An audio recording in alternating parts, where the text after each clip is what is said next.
Whenever Odysseus turned inland, away from the islands, hoping to find a place where the sea and its ways were unknown, the sea god sent up powerful winds to drive him back down to the sea's edge. Nor was this all. He also sent dunning thoughts, which pleaded with Odysseus as if they were himself rather than outside intrusions sent by the angry god. And over and again, they led him back to the water's edge. Here he was again, exactly where he would rather not be, on the strip of sand between the mountains and the water. It was here that Odysseus was to play out his final game, for the god of the sea had postponed swatting this presumptuous mortal long enough. It was time to press on with the actual killing. Shipwrecked on the beach at, this will be a punch into, Phasia? Phasia. All right. 2. Shipwrecked on the beach at Phasia, Odysseus sat and listened to the boom of the surf on the lonely sea beach. He gazed out at the lilac line where the sea and the sky met and wondered if he would ever be able to die. Our most recent snapshot of Odysseus shows him just getting out of the sea with limbs dripping wet and hair in his eyes and head bent with the wind ruffling his hair. A little rough-hewn, perhaps, but as appetizing a sight as Nausicaa. Okay, it's good. Nausicaa. Nausicaa. As 3, Isn't it but Nausicaa? as appetizing a sight as Nausicaa had ever seen. Apparition at noon on the lone sea beach. Nausicaa, how do you say it? Nausicaa. 4. This is an experimental piece that Bob put together. It's totally These are experimental. just words I don't know, you know. Well, he's The using Greek words that he doesn't know. Oh, okay. All right, this is 4. He's stretching himself a bit. Nausicaa and her maidens stopped dead in their tracks, staring at the naked man. Where am I? Odysseus said. This is, Phasia. All right, 5. Where am I? Odysseus said. This is Phasia. Nilsson. Oh. What is it? Nilsson. All right. This is Phasia, Nausicaa said. God, she was cute. Cute?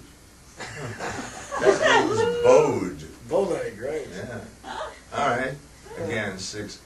God, she was cute and deadly. You can put comments in here. It doesn't matter. Just leave them in. All right. God, she was cute and deadly. Odysseus thought, unless I miss my guess, just the way I liked her. Odysseus shook his head irritably. Another romance shaping up, just what he didn't need. Anyway, hadn't all this happened before? Hadn't his whole life happened before? Hadn't everything happened that could happen?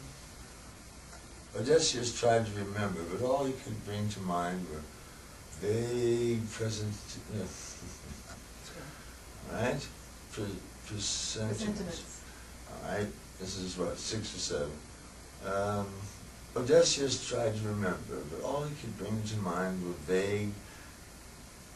Presentiments. All he could bring to mind were vague presentiments of the time to come. His future possibilities rushed past his eye like albino bats flapping through a thin turpentine solution. Then there was the sound behind him. The man of infinite wiles turned, and his body stiffened. His will inflated with the power derived from his thermals. He considered quickly who he should be this afternoon. Dimly, through the coils of his self-preoccupation came the knowledge, 7, 8, Ineluctable? what does that mean? Ineluctable. No idea. You can't look that. You can't elect it. It's not electable. Ineluctable. Dimly through the coils of his self-preoccupation came the knowledge ineluctable and strangely cold. He was in a situation, and the situation called for instant response. He was not, yet he was. But what? Words were incumbent upon him. Indeed, he had known no extremity so extreme as this need to set forth his identity.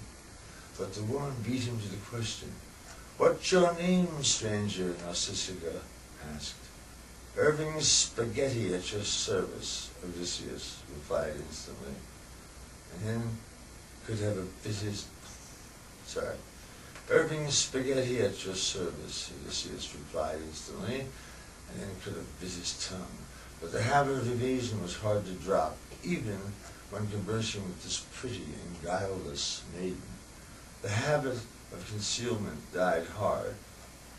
Ridiculous, but perhaps it would work out all right. Odysseus reflected, not for the first time, that playing the game wasn't so difficult. He was having to play the game again and again and again, and with imperfect knowledge of the results from the previous times. What on earth had happened that first time? He assumed he'd gotten it more or less right. The requirement, whatever it was, though he couldn't remember, had gotten it right more or less, or had that been the second time? Nausicaa, still standing there terminally cute, but what was he supposed to do with her? Married life with Nausicaa, excuse me, interruption. Wawa.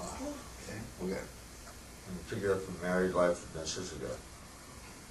Nausicaa? Nausicaa. Oh, Nausicaa, thank you. Not Charlotte. Speak up when you... Married life with Nausicaa came faster than you'd expected. A small, tastefully furnished apartment in downtown New York? No. Yeah, I can't remember. Phasia. Phasia. Married life with Nausicaa came faster than he expected. A small, tastefully furnished apartment in downtown Phasia. Use of Dad's second-best chariot. He supposed he'd be able to recapitulate. Oh, sorry. He supposed he'd be able to recapitulate. I'm sorry. 3. He supposed he'd be able to 4. He supposed he'd be able to recapitulate the in-between at some later date.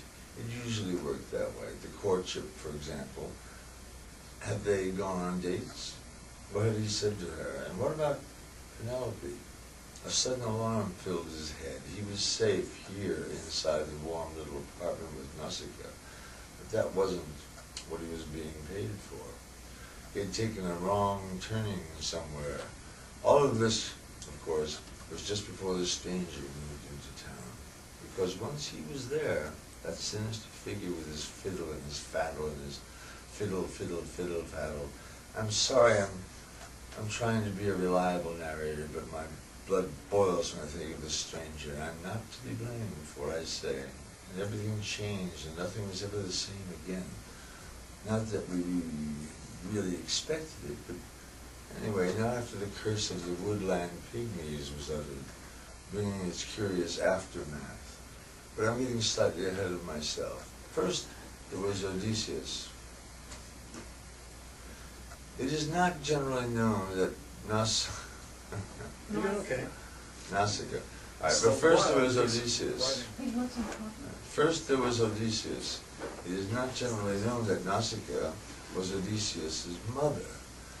That was why the romance between them was never consummated. Oedipus had that Is that wild? We're laughing at the story. Yeah, but well, it's also going on tape. Oh. You laughed at. I'll start that part again.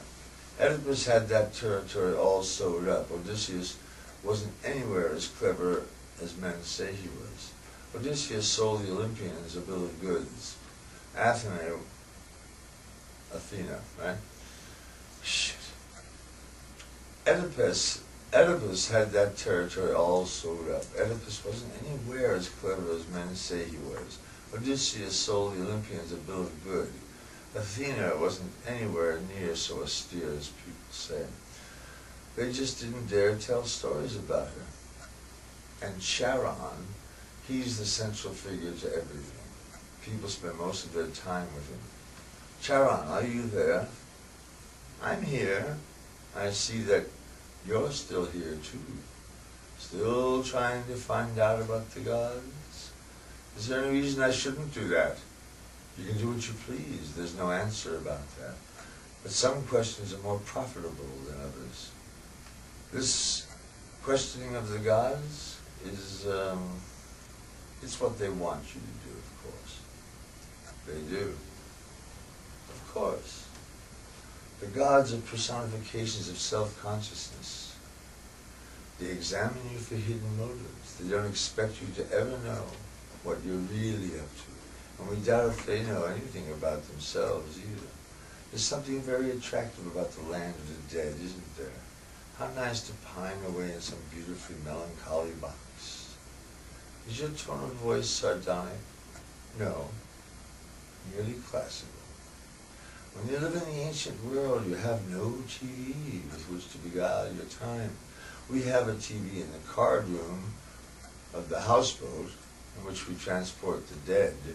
It's always tuned in on famous deathbed scenes. The central drama of a dead man's life is how he died. It's all he's interested in. You can keep his attention while you tell him how you died. He's more than a little interested in that. But what really captures his attention is the story of how he died. And the irony is, he can't remember. All the time alive, and you can't remember. What was it like back then, when I breathed air? But we want to talk about love and jealousy. There's more to the point, isn't there? Or do we tell the other truth, that no one's concerned about all that? Or do we, what is this word, approvi? Approvi. Afterlife. All right, insert. But we want to talk about love and jealousy. That's more to the point, isn't it? Or do we tell the other truth? That no one's concerned about all that, approvi.